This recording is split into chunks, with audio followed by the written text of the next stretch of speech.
Hello bachcho, let's read the question. The question says that calculate the OH negative ion in 0.01 molar aqueous solution of NaOCN where the Kb value of OCN negative is given 10 to the power minus 10. So basically क्या given है आपके पास Kb OCN negative का value given है, इसका 10 to the power minus 10 है. सो ये क्या एक सॉल्ट है, एक सॉल्ट है जो कि ब्रेक हो जाता है किसमें, आयंस में एज ए Na पॉजिटिव और OCN नेगेटिव आयंस में.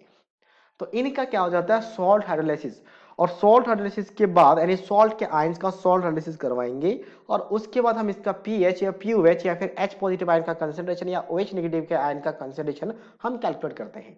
तो यहाँ पे दोनों आयन का हम करवाएंगे सॉल्ट हाइड्रोलाइसिस. इसका मतलब होता है वाटर के साथ का रिएक्शन. हाइड्रो मतलब वाटर, लाइसिस मतलब ब्रेकिंग, वाटर का ब्रेकिंग. तो ये बन जाता है यहाँ से NaOH प्लस ऑफ यहाँ पे बन जाएगा H पॉजिटिव आयन, जो कि पॉसिबल नहीं है. क्यों पॉसिबल नहीं है, वाटर एक वीक एसिड होता है और यहाँ से H पॉजिटिव आयन की बात करते हैं, ये स्ट्रॉन्ग एसिड है क्योंकि ये स्ट्रॉन्ग एसिड से आएगा, HCl आ जाए, H2SO4 ले ले तो डायरेक्टली H पॉजिटिव आयन मिल जाता है.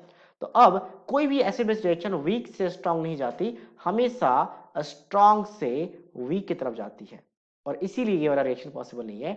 तो ये सिंपल याद रखा जाता है, कोई भी NaOH एक स्ट्रॉन्ग बेस है तो उसके आयंस का कभी भी सॉल्ट हाइड्रोलाइसिस नहीं होगा, बट OCN नेगेटिव का हाइड्रोलाइसिस हो सकता है.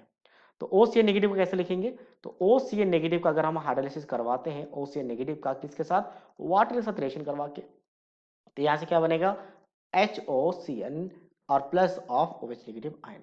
तो इनका हाइड्रोलाइसिस इजीली हो जाता है, ठीक है, क्योंकि यहाँ पे जो एसिड बन रहा है वो वीक होता है, तो ये आपके पास ये वाला रूल को फॉलो कर जाता है.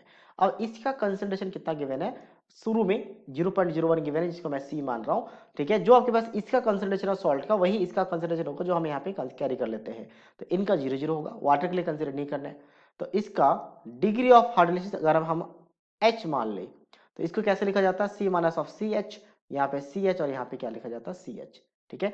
तो इसका डिग्री ऑफ हाइड्रोलाइसिस अगर हम हाइड्रोलाइसिस कांस्टेंट KH माना जाए तो KH किसके इक्वल हो जाएगा, तो ये होता है इन दोनों के आयंस का कंसंट्रेशन यानी CH तो C स्क्वायर H स्क्वायर बन जाएगा, ठीक है. डिवाइड हो जाएगा आपका C माइनस CH, तो C को मानेंगे तो एक C कैंसिल, तो 1 माइनस ऑफ H बचेगा और ऊपर एक ही C बचेगा. अब ये होता है आपके पास जो भी KW है उसको, जो आपके पास, अच्छा इसके लिए सॉरी KW की कोई बात ही नहीं है, यहाँ पे ऑलरेडी ये वैल्यू क्वेश्चन में गिवन है. OCN नेगेटिव का आपके पास कांस्टेंट जो हमने यहाँ पे KH माना है, ये वैल्यू गिवन है 10 टू द पावर माइनस 10.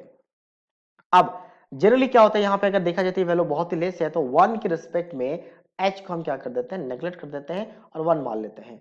और कंसंट्रेशन कितना गिवन है, इसको लिखा जा सकता है 10 to the power minus 2, 10 to the power minus 2. तो इनटू क्या बन जाएगा आपके यहाँ पे H स्क्वायर बन जाएगा is equal to 10 to the power minus 10 है. तो ये कैंसिल आउट होगा तो बचेगा 10 टू द पावर माइनस 8. तो उसका अंडर रूट लेंगे तो कितना बच जाएगा 10 टू द पावर माइनस 4. हमें चाहिए OH नेगेटिव आयन का कंसंट्रेशन जो कि किसके इक्वल है, so that is equals to basically CH.